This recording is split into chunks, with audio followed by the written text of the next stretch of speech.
Suffice it to say, we had a busy weekend.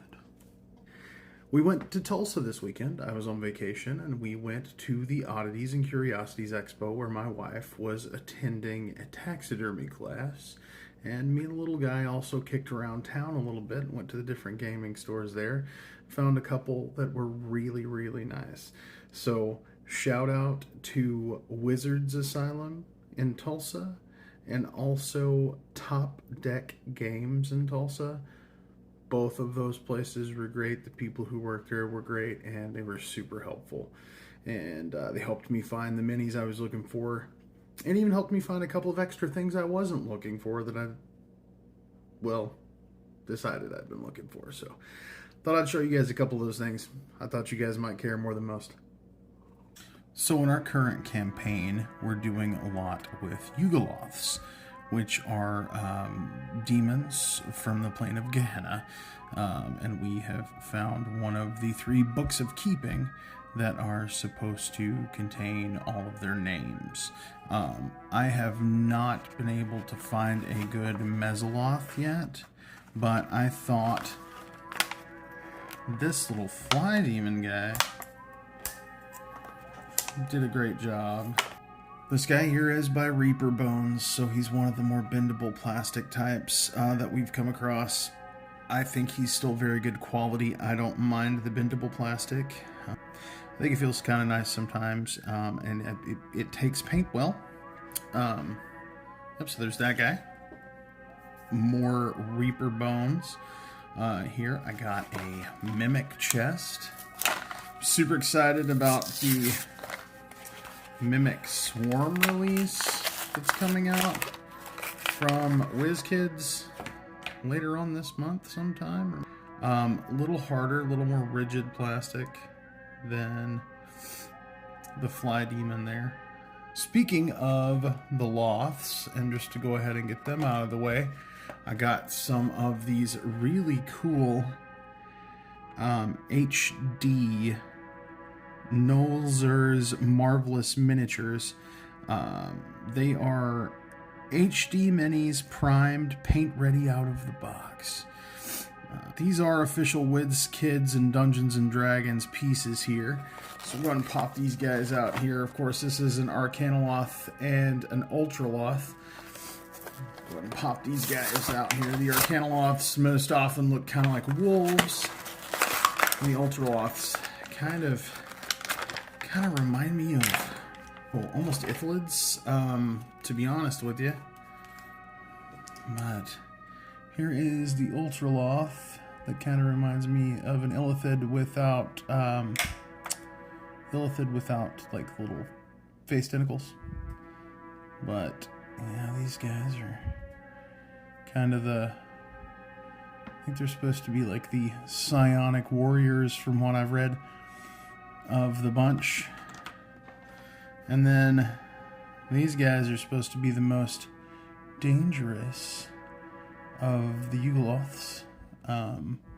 They are kind of the ones that are very trained in the arcane arts and sorcery and such as all that. So yeah, you got those couple of guys there. I love these nice little clear pieces you get. We'll talk about that more here in a second, but those will be great for my table.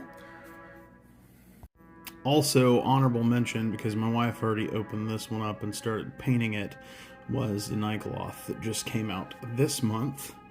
And also, since we're going to be having a lot of hags in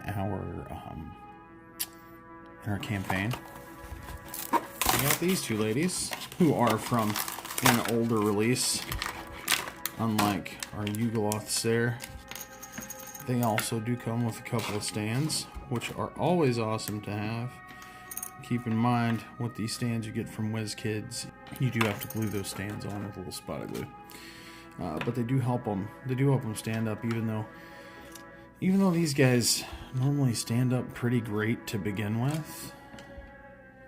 Yeah, you do get some help there. So here is our Sea Hag.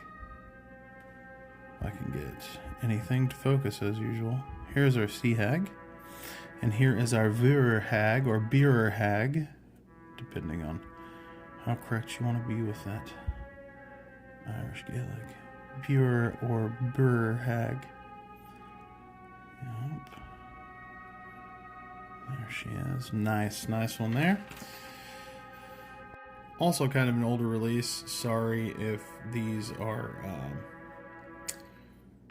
sorry if it's tacky that I'm showing price tags here, but you can see these were released in March because this game store always tags them when they were released.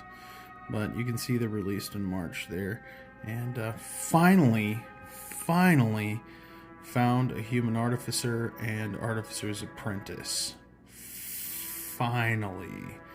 They come with these super cool clear stands. So pop those open. Give them a quick 360 before we move on.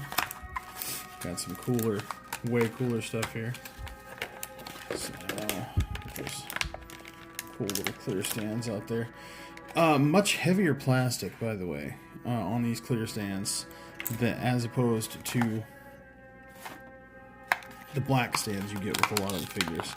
Much heavier plastic. Also, these guys, once again, super detailed.